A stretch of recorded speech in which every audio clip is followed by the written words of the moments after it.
up to your questions. My prerogative as programmers, I get to ask the first question. I heard actually this was your idea, Robin. Is that a true story? Well, it is. It was my idea with me saying to Robert, hey, I have this idea. And he said, what? Here's how you can make a movie out of it. But I run this organization called the Creative Coalition, which you learned about. And so I live in Poliwood every day. And I've been thinking about, every time we're at the White House or at a political convention, I always say, I wish there could be cameras there. And that's when Robert said, well, there can't. Robert, do you want to talk about the inception of the idea? Sure. I mean, it was Robin's idea. She's being modest. What was probably my idea was thinking, because we were going to the Democratic National Convention and then the Republican, and Robin wanted to bring cameras to record and talk about politics in the media and what you actually saw on the screen. What you didn't realize was we had a bunch of directors going with us to the conventions, as you saw. And we were very, very fortunate when Robin said, well, let's see if Barry Levinson will do it. And I said, Barry Levinson's not going to direct this little documentary. And so we headed up to Connecticut, over to Reading. Right on 5560 West something. And I believe it's West Reading. And we sat down with Barry, and lo and behold, Barry's so interested in the subject, as you can see from the movie, and he said, great, he said, I'll do it. He really didn't know what he was getting himself into. He just thought he would go to the convention and tell the camera people where to shoot and ask them questions. And it was really Robin and I that kept saying to Barry, you have to get more involved. You have to talk about all these various things. You have to, give your opinion about the media. To bring up some things, the whole Kennedy-Nixon thing. Why don't you talk about that? So he just kept going back and shooting more footage. We didn't even know he was sitting in the basement shooting the footage of that black and white footage of himself. He did that on his own. Robert's right. We had this group that was going to the conventions, and I was sitting on an we were sitting on an airplane. And I said, oh, how do I get someone to direct it? He goes, well, you're bringing Barry Levinson. And so we went over to Barry's house, and he wasn't, he was like, well, and his whole thing was, well, I don't know, I'm like, you're an Academy Award-winning director, of course you know. And so he said, well, I'll shoot it for a day, and then that day became months and years and time. How long was the total shoot? It was actually pretty short. We just did it. We did it for a week at the Democratic Convention. 4 days. We were there the whole week at the Republican Convention, but as you can see, there are not a lot of celebrities who are of the Republican persuasion. So it was funny because we had one hotel room, and then Tim would stay there for 2 days, and then he'd leave, and then Tony Goldwyn would come, and he'd say this, and they'd leave each other notes on the bed, and then Wendy Malick came in for a day.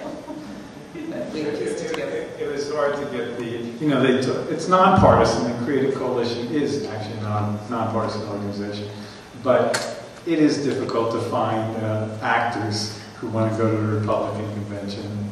But we got them. Okay, questions out here?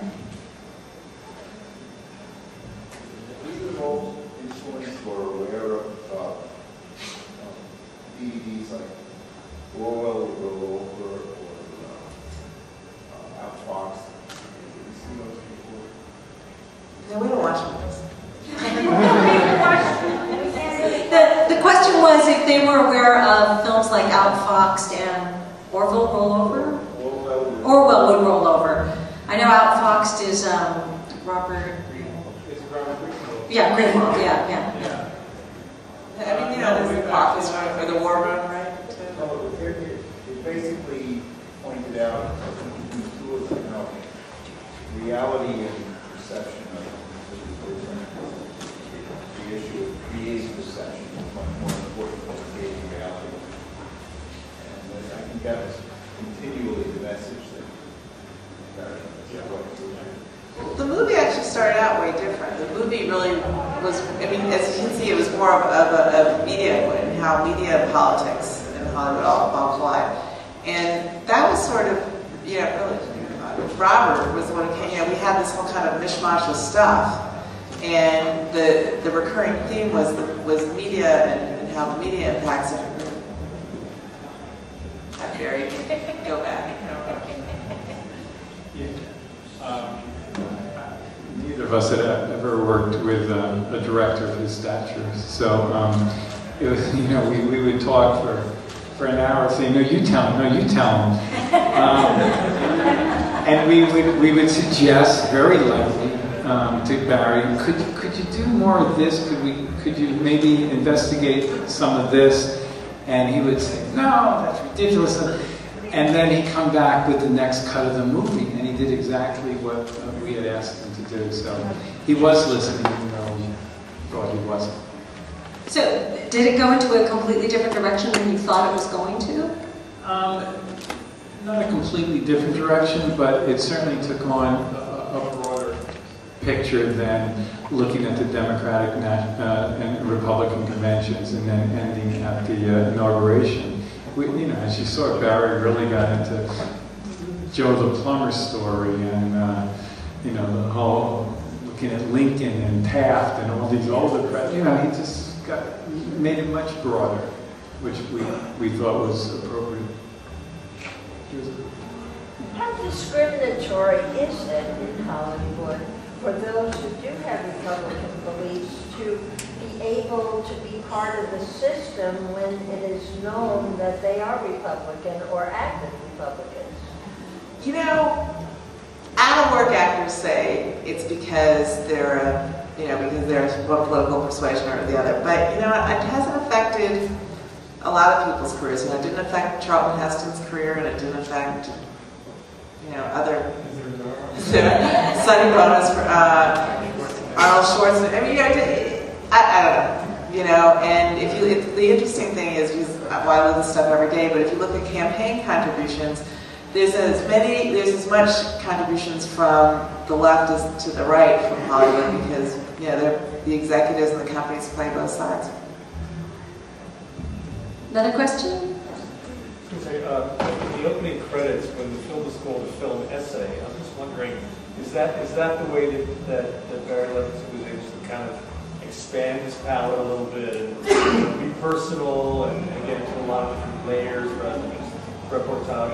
Was that kind of the thing that inspired him to, you know, broaden it out and give it depth and layers? Yes. The question for those of you in the back was Barry Levinson calling it a film essay as opposed to a film or a documentary film. Was that his way of adding layers and framing it in his own way? Exactly. I gather you've talked to Barry about this. But it sounds like if you're writing something, if you're writing an essay as opposed to writing a novel, you sort of write it in a different way, and you're freer in a way. Yeah. So maybe he needed to be free. Yeah. Because we thought as my dual role as a producer and as a distributor of the film, I really didn't like using the words a film essay. I said, nobody wants to see an essay. I mean, you just say the word essay and you go to sleep, right? So, you know, we tried to talk him out of using the film essay, but he felt strongly that it should be called a film essay. Can we write down what you just said? Because then we can put it on the back of the DVD, because it sounds really good. I'll publish this, I know how to do that. That was good. Yeah, what I think this movie made me think a lot about was kind of projecting towards the future and what's going to happen and how this collision of Hollywood, media, and politicians is going to end up next. And I feel like Connecticut may be on the forefront of this with Linda McMahon's campaign for Senate. We have a billionaire television executive who's going to try and script a story that she's small government, homespun, you know, I was a bankruptcy kind of woman, and now look at me, I won the American dream, and she's going to spend $50 million doing it. Is that something that interests you as filmmakers? And just, I'd like to hear your comments on what you think about this campaign. It's interesting. I'm actually a lapsed or a former lobbyist, and she was an old client of mine. That's the World Wrestling, right? Mm-hmm. And you know, it's so interesting about politics because we talk about, well, you know, now it's all about money, and it that's not really new. George Washington was the biggest landowner he owned all the land between Washington and Pittsburgh. So this whole, and again, this is my cynical ex-lobbyist coming out, but the whole by the people, for the people, it's a rich man's game. But I don't think we're going to turn our cameras on Linda. I think it's a perfect example of Poliwood. Someone using the media completely, knowing how to use the media, and having great experience in using the media.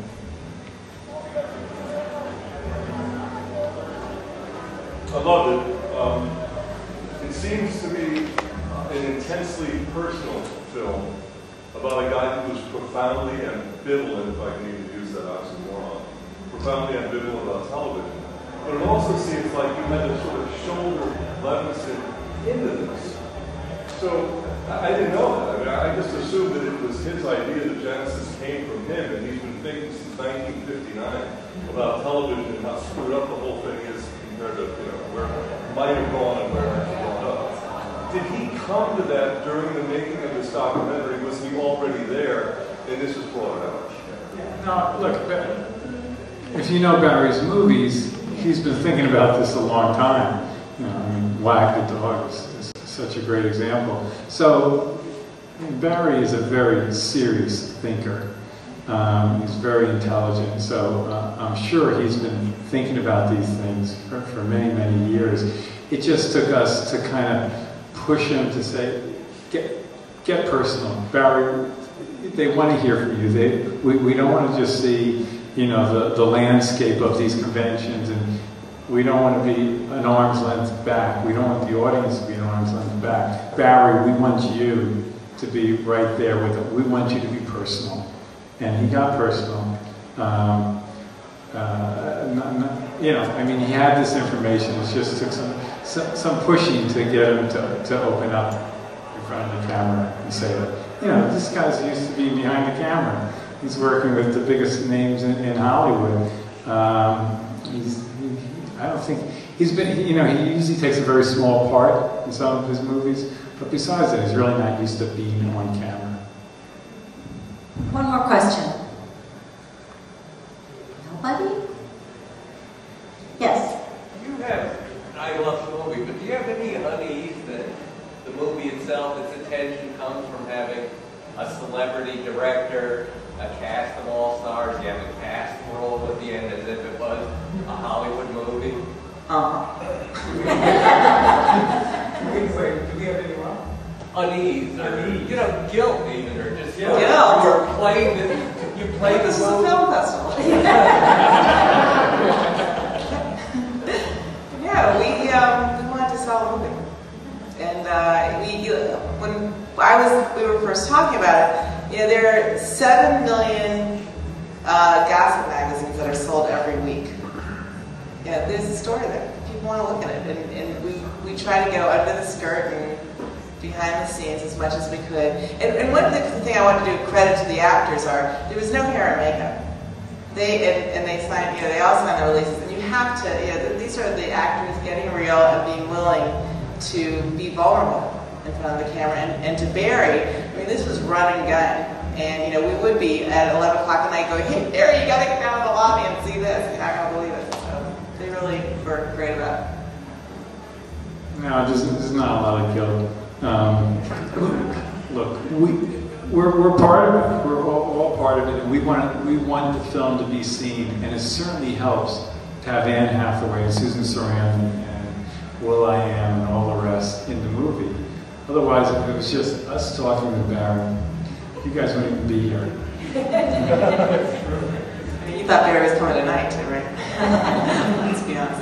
But the DVD goes on sale on May 18th. So go to your... Rent it, buy it, download it, whatever. Tell your friends. It's a great Christmas present. Mother's Day. Father's Day, that's in June. Thank you so much, Robert.